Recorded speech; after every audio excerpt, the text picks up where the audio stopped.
요한일서의 구조. 요한일서는 구조를 명확히 나누기가 어렵습니다. 요한일서는 문단의 경계가 불분명하고 내용이 유기적으로 연결되어 미끄러지듯 전개됩니다.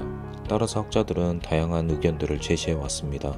그 가운데 주요한 것들을 소개하자면 요한복음이 두 부분으로 나누어져 있다는 견해, 세 부분으로 나누어져 있다는 견해, 삼위일체 신학을 바탕으로 나누어져 있다고 보는 견해, 7부분으로 나누어져 있다는 견해, 또는 수사학적인 분석. 요한일서는 본문에 나오는 표현들을 기준으로 나눌 수 있습니다. 이에 따라 요한일서의 구조를 다음과 같이 짤 수 있습니다. 서문, 본문, 결문. 서문. 요한일서는 일반적인 서신 양식을 따르지 않습니다. 요한일서의 서두에는 발신자, 수신자, 인사말 등이 없고 결문에는 인사자들의 명단과 같은 통상적인 결미가 빠져 있습니다. 이로 인해 요한일서를 서신이 아닌 다른 양식, 공동체를 위한 신학적 선언문, 복음서에 대한 주석, 종교적 논박, 훈련서, 교육책자, 서신 양식의 설교 등으로 이해하기도 합니다. 하지만 일반적인 서신 양식을 따르지 않는다고 요한일서를 서신이 아니라고 할 수는 없습니다. 오히려 일반적인 양식 규정에서 벗어나 독자들의 주의를 환기시키려는 저자의 노력으로 볼 수 있습니다. 요한일서는 기본적으로 저자와 수신자의 우정이 전제되어 있으며 공간적으로 떨어져 있는 저자의 부재 상황을 이를 통해 극복하려 합니다. 저자는 태초부터 있었던 생명의 말씀을 직접 보고 듣고 손으로 만졌습니다. 이 생명이 나타나셔서 우리가 보았고 증언하여 수신자들에게 전합니다. 우리는 전통성 있는 증인들을 가리킵니다. 이 증언의 목적은 사귐이며 이로써 하나님과 그의 아들 예수 그리스도와의 교제를 이루려는 것입니다. 이 편지가 이러한 목적을 이루어 우리에게 기쁨이 될 수 있기를 바랍니다. 본문 첫째 단계. 우리가 여러분에게 전하는 소식은 이것입니다. 하나님은 빛이십니다. 하나님과 교제하기 위해서는 우리도 어둠이 아니라 빛 가운데 행해야 합니다. 이는 우리가 죄가 전혀 없다는 뜻이 아닙니다. 죄를 부인하는 것은 자기 기만일 뿐입니다. 우리는 죄가 없는 것이 아니라 죄를 자백하여 용서받아야 할 사람들입니다.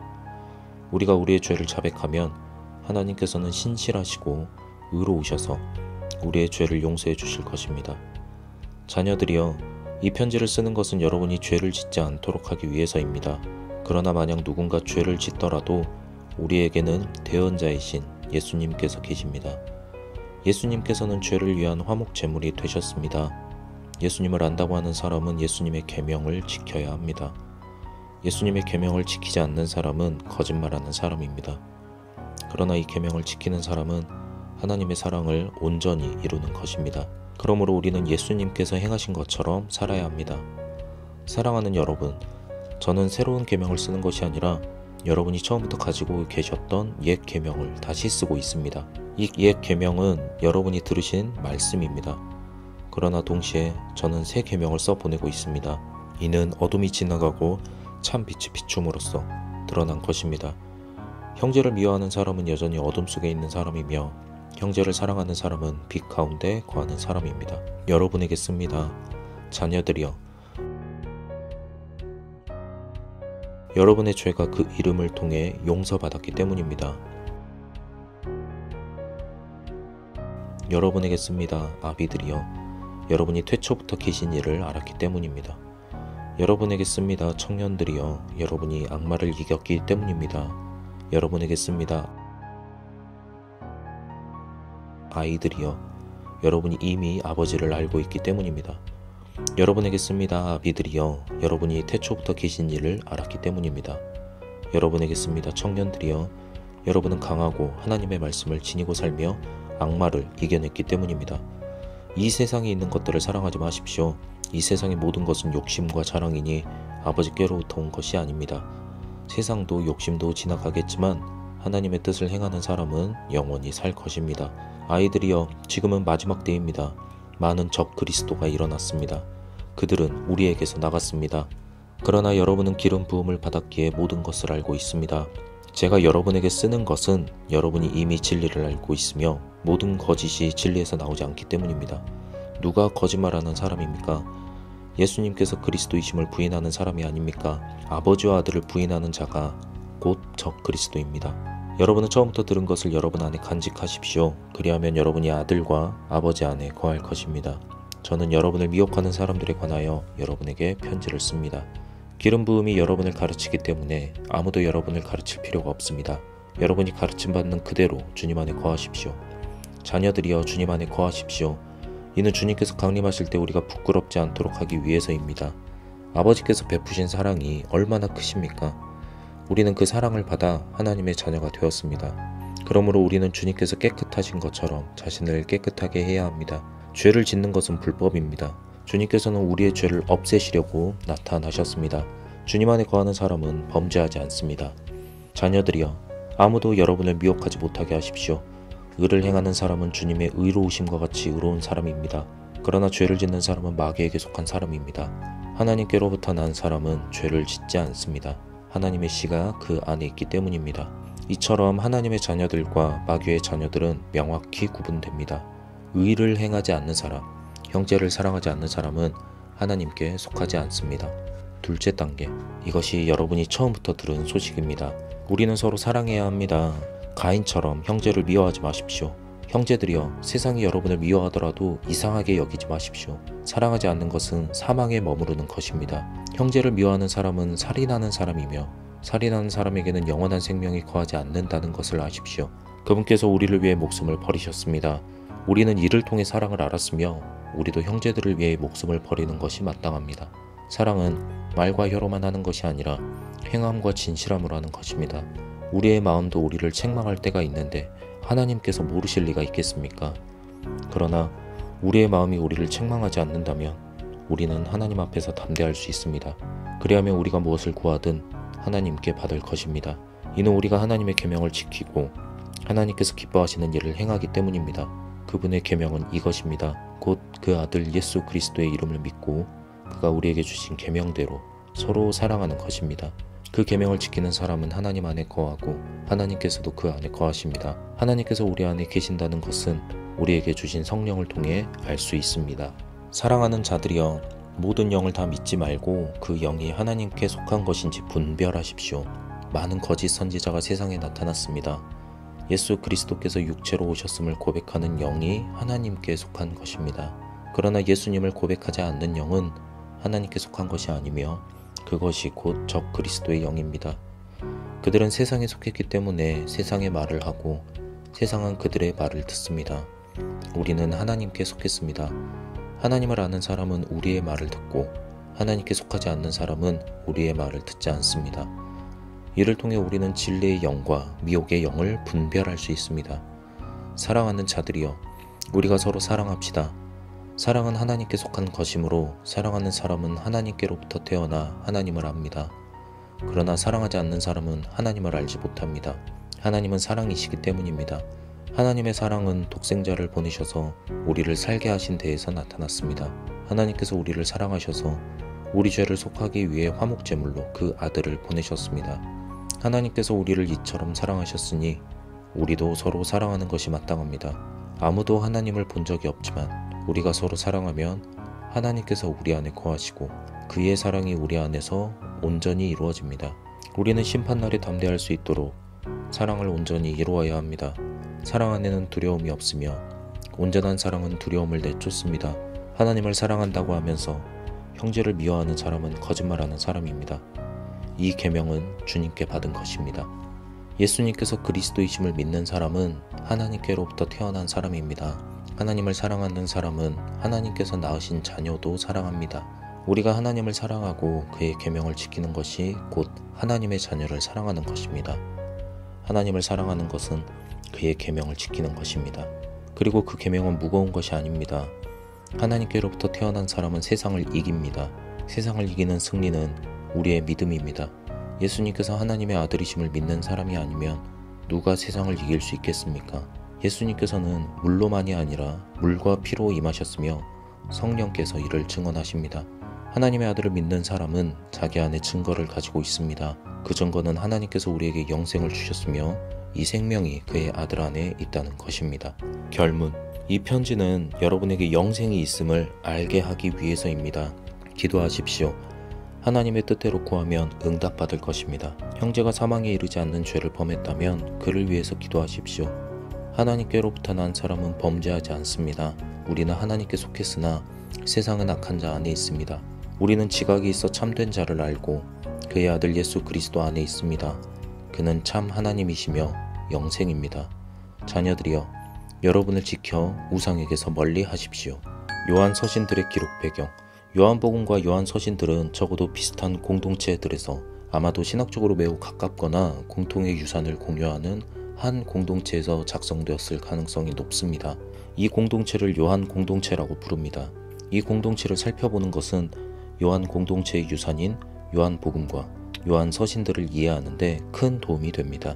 그러나 우리가 겸손해야 할 점은 이러한 지식들이 객관적인 사실에 근거한 것이 아니라 성경 본문을 바탕으로 가장 개연성 있는 가능성을 탐구한 결과일 뿐이라는 것입니다.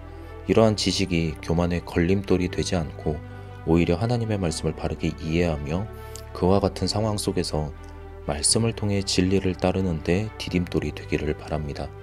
요한 공동체. 기원. 요한 공동체는 아마도 주 30년부터 50년대에 팔레스타인 지역에서 시작되었을 가능성이 높습니다. 유대인들 가운데 한 무리의 사람들이 예수님을 메시아, 예언자, 종, 주님, 하나님의 아들로 이해했습니다. 이러한 칭호들은 학문적으로 낮은 그리스도론 칭호라고 불립니다. 여기서 낮다라는 말은 열등하다는 의미가 아니라 이 칭호들이 구약과 제2성전기 유대교의 기대에서 유래했음을 가리킵니다. 반면 높은 그리스도론 칭호도 있습니다. 이러한 칭호들은 예수님을 신성의 영역에서 인식하며 예수님을 직접적으로 하나님으로 부르거나 주님과 하나님의 아들이라는 칭호를 더욱 높여서 사용합니다. 원래 주님이라는 칭호는 단순히 주인을 의미할 수도 있으며 하나님의 아들이라는 칭호는 이스라엘 왕을 가리키기도 했습니다. 요한 공동체 초기에는 낮은 그리스도론을 가진 유대인들이 있었습니다. 요한복음 13장에 따르면 예수님께서 아버지께로 돌아가실 때가 이르러 사랑하시는 자가 등장하는데 이는 우연이 아닙니다. 예수님께서 자기 사람들을 끝까지 사랑하셨다는 언급과 함께 이 인물이 명시적으로 등장하는 것입니다. 이는 그 사랑하시는 자가 예수님의 공생애 동안 존재하지 않았다는 뜻이 아니라 그가 그리스도론적 맥락 안에서 자신의 정체성을 형성했다는 의미입니다. 사랑하시는 자는 요한 공동체가 경험한 것과 동일한 그리스도론적 성장 과정을 겪었을 것입니다. 그렇다면 이 사랑하시는 자가 세베대의 아들 요한일까요? 요한계 문헌들은 사랑하시는 자를 요한으로 명시하지 않습니다. 요한계 문헌들이 충분히 요한이라는 이름을 언급할 수 있음에도 그렇게 하지 않은 것은 우연이 아닙니다. 따라서 우리는 성경 본문을 존중하며 그 신학적 동기를 고려해야 합니다. 아마도 그 동기는 요한계 문헌들이 세베대의 아들 요한에 의해 작성되지 않았기 때문일 것이며 설령 작성되었다고 하더라도 요한과 사랑하시는 자를 직접 연결하는 것보다 더 중요한 것은 그리스도론적 맥락 안에서 자신을 이해했다는 점일 것입니다. 발전. 초기의 요한 공동체는 유대교적 배경을 가진 신자들로만 구성되었지만 점차 다른 사람들이 합류하면서 공동체의 신학적 이해가 발전하기 시작했습니다. 특히 성전 중심 신앙을 거부하는 유대인들과 사마리아인들이 공동체에 들어오면서 높은 그리스도론이 형성될 수 있는 기반이 마련되었습니다. 사마리아 사람들에게는 모세가 매우 중요한 인물이었으며 그들은 자신들을 회복해줄 회복자로서 모세를 기대하고 있었습니다. 그러나 요한 공동체와 합류하며 예수님께서 위로부터 내려오신 회복자이시며 선제하신 분이라는 신학이 발전하는 계기가 되었습니다. 창조 이전부터 하나님과 계셨던 말씀이 예수님 안에서 육신이 되었습니다. 그는 세상의 빛으로 오셨으며 하늘에서 내려와 하나님을 뵙고 그 음성을 들은 유일한 분이시기에 하나님을 계시하실 수 있습니다. 그는 아버지와 하나이시며 그를 본 자는 아버지를 본 것이며 스스로 나는 나다 라고 말씀하실 수 있는 신적 존재이십니다. 이러한 신학적 언급들은 오늘날 우리에게는 매우 익숙하지만 공간 복음에서는 다소 낯설게 느껴질 수 있습니다. 아무튼 새로운 무리의 사람들이 요한 공동체에 합류하면서 높은 그리스도론이 형성되는 촉매 역할을 하게 되었습니다. 위기. 이렇게 형성된 높은 그리스도론, 즉 예수님을 하나님으로 이해하는 방식은 기존의 유대인들에게 큰 거부감을 불러일으켰습니다. 유대인들에게는 야훼 한 분만이 하나님이셨는데 요한 공동체는 이러한 유일신 신앙을 버리고 있다고 보았습니다. 요한 공동체는 하나님의 말씀이 성막을 이루어 우리 가운데 거하시며 하나님의 자비와 신실하심이 은혜와 진리가 충만하신 예수님 안에서 실현되었고 예수님의 몸이 참된 성전이며 하나님께서는 예루살렘이 아니라 예수님을 통해 영과 진리 안에서 예배를 받으신다고 말했습니다.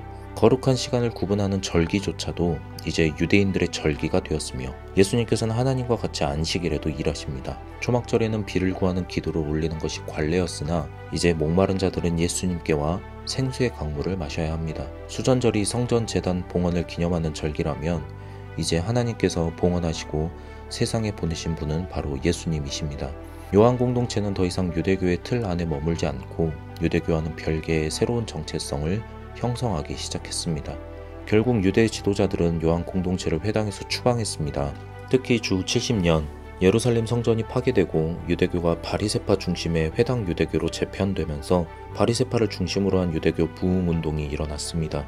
이 운동은 예수님을 믿는 유대인들을 회당에서 축출하는 방식으로 이루어졌습니다. 유대인들은 요한 공동체가 유대교의 제사와 절기를 거부하는 모습을 보고 그들을 축출한 것이 옳다고 확신했을 것입니다. 이에 대해 요한 공동체는 유대인들을 마귀의 자녀라고까지 표현하며 그들과의 단절을 분명히 했습니다. 여기에 이방인들까지 합류하면서 요한 공동체는 유대교와 완전히 척을 지게 되었습니다. 이방인의 합류는 요한 신학의 언어를 보다 폭넓게 이해할 수 있도록 조정하는 역할을 했으며 요한계 문헌은 예수님을 다른 문화권에서도 이해할 수 있도록 헬레니즘과 철학의 언어를 적극적으로 활용하게 되었습니다. 유대인들의 거부와 이방인들의 합류는 하나님의 성취 계획이 어떻게 이루어지는지를 보여주었습니다. 요한 공동체는 유대인들의 박해를 피하고 이방인들을 가르치기 위해 팔레스타인을 떠나 다른 지역으로 아마도 소아시아의 에베소로 이주한 것으로 보입니다. 이레네우스, 유세베우스, 알렉산드리아의 클레멘스 등은 사도 요한이 에베소로 이동해 사역했다고 전하는데 사도 요한과 요한 공동체가 아예 무관하지는 않은 것으로 보입니다. 또 다른 위기, 요한 공동체가 팔레스타인에서 에베소와 같은 헬레니즘 도시로 이주하면서 새로운 신학적 도전에 직면하게 되었습니다. 에베소는 헬레니즘 철학과 영적 신비주의가 강한 도시로 영적 실제가 물질적 실제보다 우월하다는 이원론적 사고방식이 널리 퍼져 있었습니다. 이러한 철학적 환경 속에서 이방 신자들은 낮은 그리스도론보다 높은 그리스도론을 더욱 선호하게 되었습니다. 문제는 단순한 선호의 차원을 넘어 일부 신자들이 낮은 그리스도론을 거부하기 시작했다는 점이었습니다. 이들은 예수의 신성을 강조하는 과정에서 그의 인간성을 부정하는 방향으로 나아갔으며 이는 공동체 내부에 심각한 신학적 균열을 초래했습니다. 예수님을 신적 존재로만 바라보는 사상이 확산되면서 그의 성육신을 부정하는 도케티즘적 가르침이 퍼지게 되었습니다. 게다가 요한 공동체는 예루살렘 교회나 안디옥 교회와는 달리 공식적인 직분제를 시행하지 않았습니다. 이들에게 공동체를 다스리고 가르치는 분은 성령이었으며 따라서 별도의 직분이 필요하지 않다고 여겼습니다. 그러나 이러한 구조는 공동체 내에서 갈등이 발생했을 때 큰 약점으로 작용할 수밖에 없었습니다. 권위 있는 지도자가 부재한 상황에서 누구든지 성령의 인도를 주장하며 자기 해석을 내세울 수 있는 위험성이 존재했습니다. 이러한 위기 속에서 요한 공동체 내 한 인물이 강력한 목소리를 내기 시작했습니다. 그는 바로 장로 요한이었습니다. 공동체의 연장자로서 존경받던 장로 요한은 공동체의 분열을 야기하는 잘못된 가르침을 전하는 자들을 미혹하는 자로 규정하며 신학적 경계를 명확히 설정하려 했습니다. 그는 요한 공동체가 성육신 교리를 중심으로 정통신앙을 유지해야 함을 강조하며 미혹하는 자들과의 교류를 철저히 차단할 것을 요구했습니다. 이로써 요한 2서가 작성되었습니다. 고대의 전승에 따르면 사도 요한은 베세다 출신의 스불론 지파의 사람으로 아시아에서 복음을 전하다 에베소로 건너갔고 거기서 요한이라는 제자를 거두었다고 말합니다. 만약 이 전승이 사실이라면 아마 그는 요한 2서와 3서의 저자로 가장 유력한 인물일 것입니다. 하지만 이것은 증명 가능한 범주를 넘어서는 이야기입니다. 장로가 이런 편지를 작성한 이유는 미혹하는 자들이 다른 지역까지 가서 잘못된 가르침을 전했기 때문입니다. 다른 지역의 공동체들은 장로가 보낸 편지를 통해 미혹하는 자들의 거짓된 가르침을 분별해야 했습니다. 그러나 한 공동체에서는 이러한 사람들의 출입을 막고 귀를 닫아버린 일이 있었습니다. 그 공동체에서는 한 인물이 장로의 사절단을 거부하고 스스로 지도자가 되려 했습니다. 그는 디오드레베였습니다. 좋게 해석하자면 디오드레베는 공동체를 보호하고 전통을 지키기 위해 실질적인 방법, 즉 스스로 지도자가 되어 공동체를 다스리려 했을 수 있습니다. 그러나 그러한 방식은 요한 공동체의 전통과 맞지 않았고 오히려 그 지역 공동체가 요한 공동체에서 분열할 위험을 초래하는 일이었습니다. 장로의 관점에서 이는 악한 행위였습니다. 장로는 자신이 그 공동체를 방문할 경우 디오드레베의 행동을 문제 삼겠다고 경고합니다. 이로써 요한 3서가 작성되었습니다. 쇠퇴. 요한 공동체의 분열 문제는 평화롭게 마무리되지 않았습니다. 요한 공동체는 심각한 내부 갈등을 겪었으며 결국 다수의 사람들이 요한 공동체를 떠난 것으로 보입니다. 이러한 상황 속에서 요한 공동체는 자신들의 전성을 다시 균형 있게 보존하고 공동체를 떠난 이들과의 신학적 경계를 명확히 할 필요가 있었습니다. 참된 하나님의 자녀는 예수님의 인성을 무시하지 않으며 계명을 지켜야 합니다. 또한 영을 받았다고 해서 모두가 옳은 것은 아닙니다. 이제 성도들은 영을 분별해야 합니다. 이러한 배경 속에서 요한 1서가 작성되었습니다. 요한 1서 2장 16절에서 이생의 자랑을 비판하고 3장 17절에서 재물을 가지고 형제를 돕지 않는 것을 질타하는 점을 고려할 때 경제적으로 부유한 사람들이 분리된 집단에 속했을 가능성이 높습니다. 그들이 공동체를 떠나면서 요한 공동체는 큰 타격을 입었을 것이며 이는 공동체에 남은 사람들에게 배신당하고 버려졌다는 감정을 불러일으켰을 것입니다.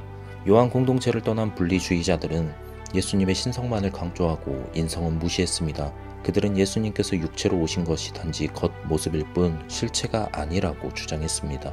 따라서 예수님의 공생애 자체는 그렇게 중요한 의미를 갖지 않으며 단순히 하나님의 아들이 세상에 오셨다는 지식을 아는 것이 중요했다고 여겼습니다.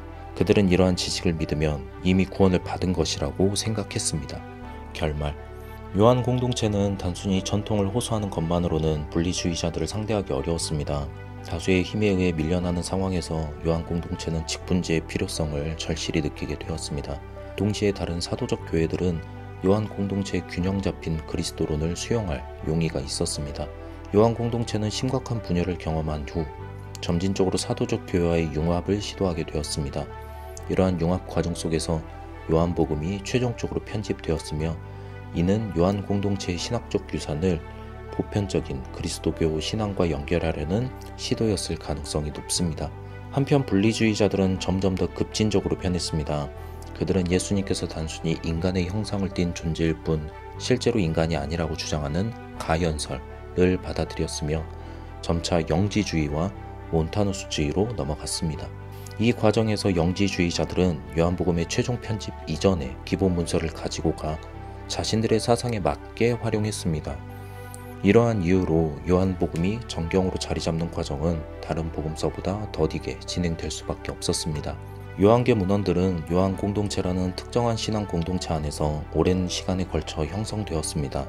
요한 공동체는 유대교와의 갈등 속에서 출발하여 팔레스타인의 소아시아로 이주하면서 다양한 신학적 변화를 경험했습니다.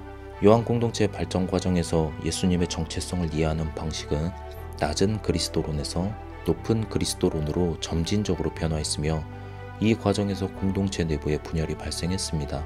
요한 서신들은 이러한 공동체의 신학적 갈등과 정체성 확립 과정에서 기록된 문서들로 각각은 서신의 공동체의 특정 시점에 발생한 문제들에 대한 대응책으로 이해할 수 있습니다. 이러한 과정을 거쳐 요한 공동체는 점차 사도적 교회와의 연결 속에서 자신들의 신학적 유산을 통합해 나갔으며 요한복음은 정경으로 자리 잡아 가게 되었습니다. 요한계 문헌들의 발전 순서. 요한 1서의 메시지. 하나님은 사랑이심이라. 신학적 기본 명제와 그 귀결. 요한 1서의 본질적인 주제는 그리스도론일까? 본문에서 언급되는 윤리적인 문제들은 그리스도론의 결함에서 비롯된 것일까? 사실 요한 1서의 머릿말은 그리스도론이 아니라 신론, 즉 하나님에 대한 기본적인 언명을 중요한 독해 지침으로 제시합니다. 하나님은 빛이시라. 그에게는 어둠이 조금도 없으시다. 그가 의로우신 줄을 알면 하나님은 사랑이시라. 이러한 하나님에 대한 언명들로부터 그리스도인의 정체성을 위한 결론이 도출됩니다. 즉 자녀는 아버지를 닮기에 하나님에게서 난 자녀인 그리스도인은 빛과 의로움과 사랑으로 살아야 한다는 것입니다. 하나님께서 빛이심으로 그의 자녀들은 죄를 범하지 않고 빛 가운데 행해야 합니다. 하나님께서 의로우심으로 그의 자녀들은 의를 실천해야 합니다. 하나님께서 사랑이심으로 그의 자녀들은 아버지를 따라 서로 사랑해야 합니다. 그렇다면 이러한 논증 안에서 그리스도로는 어떤 역할을 할까요? 하나님의 사랑으로 인해 하나님께서는 자신의 아들을 세상에 보내셨습니다. 예수님은 육체로 오신 하나님의 아들로서 이 세상을 향한 하나님의 사랑의 계시입니다. 또한 사랑으로 인해 예수님께서는 십자가에서 자신의 목숨을 내어주시고 그의 피로 구원을 이루셨습니다. 그러므로 하나님의 사랑은 예수님을 통해 그리고 예수님의 십자가를 통해 이해할 수 있습니다. 믿음으로 하나님의 사랑을 받아들이는 것은 단순히 보편적인 사랑의 개념을 받아들이는 것이 아닙니다. 예수님께서 생명을 내어주신 구체적인 사랑을 받아들이는 것입니다. 따라서 하나님의 자녀들은 말로만 사랑하는 것이 아니라 자신의 재물을 형제를 위해 내어놓고 심지어 자신의 목숨까지도 내어놓을 정도로 사랑해야 합니다. 충돌, 누가 하나님의 자녀인가? 요한일서는 공동체 내부에서 분열이 발생했음을 인정하며 그들이 우리에게서 나갔으나 라고 말합니다. 이러한 분열 상황에서 요한 공동체는 선과 악을 명확하게 구분하는 것이 필요했습니다. 이러한 선긋기는 두 가지 차원에서 이루어졌습니다. 외적으로 그들과 우리의 경계를 분명히 설정하고 내적으로 공동체 내부의 불안을 잠재우고 올바른 신학과 올바른 신앙인의 삶을 제시했습니다. 그렇다면 공동체를 떠난 그들은 어떤 사람들이었을까? 형제를 사랑하지 않고 미워하며 사랑을 실천하지 않고 말로만 합니다. 세상을 사랑하고 육적인 욕망을 따릅니다. 자신들의 죄를 부인합니다. 하나님을 믿는다면서 그의 계명에 순종하지 않습니다. 하나님께 속하지 않은 영을 따릅니다. 예수님께서 육체로 오셨음을 부인합니다. 요한 공동체가 강조하는 신앙은 예수님께서 육체로 오셨듯 단순히 영을 가졌다고 주장하는 것만으로 충분하지 않다는 것입니다. 형제를 위해 자기 재물과 목숨까지 내어주는 사랑의 실천이 반드시 필요합니다. 규범적인 과거에 대한 정향. 요한 공동체는 성령에 의한 기름 부음을 체험한 공동체였기에 스스로를 가르칠 필요가 없는 공동체로 여겼습니다. 그러나 공동체 내부 분열 문제 앞에서 성령을 받았다는 것은 큰 도움이 되지 않았습니다. 모든 사람들이 자기가 성령을 받았다고 주장했기 때문입니다. 따라서 이제 성도들은 영을 분별해야 했습니다. 또한 요한일서는 처음부터 전해진 전통을 강조합니다. 참된 진리는 과거에 있으며 특히 처음부터 함께했던 사람들인 증인들만이 확실한 진리를 증언할 수 있습니다. 이 증인들 편에 서는 것은 공동체를 떠난 그들이 아니라 우리입니다. 요한 공동체의 전통을 바르게 이해하고 전하는 것은 우리입니다. 요한일서의 저자가 최종 편집 이전의 요한복음을 인용하는 것은 우리가 전통을 바르게 이어가고 있음을 보여줍니다. 우리의 옳음은 바른 이해와 형제 사랑에서 드러납니다. 우리는 하나님과 그분의 아들 예수 그리스도와 교제를 이루고 있으며 이 교제를 나누고자 하는 사람은 우리 편에 서야 할 것입니다. 여러분들에게 영을 분별하는 지혜가 있기를 바랍니다. 어떤 영적인 지도자가 유명하다고 해서 영을 받았다고 해서 추종하고 따르는 것이 아니라 요한일서의 우리와 같이 전통을 바르게 해석하고 또 하나님을 닮아 사랑하는 사람들을 따를 수 있기를 바랍니다. 이웃을 착취하는 사람의 종이 되지 않기를, 이웃을 사랑하는 사람과 함께 사랑하며 사실 수 있기를 축복합니다.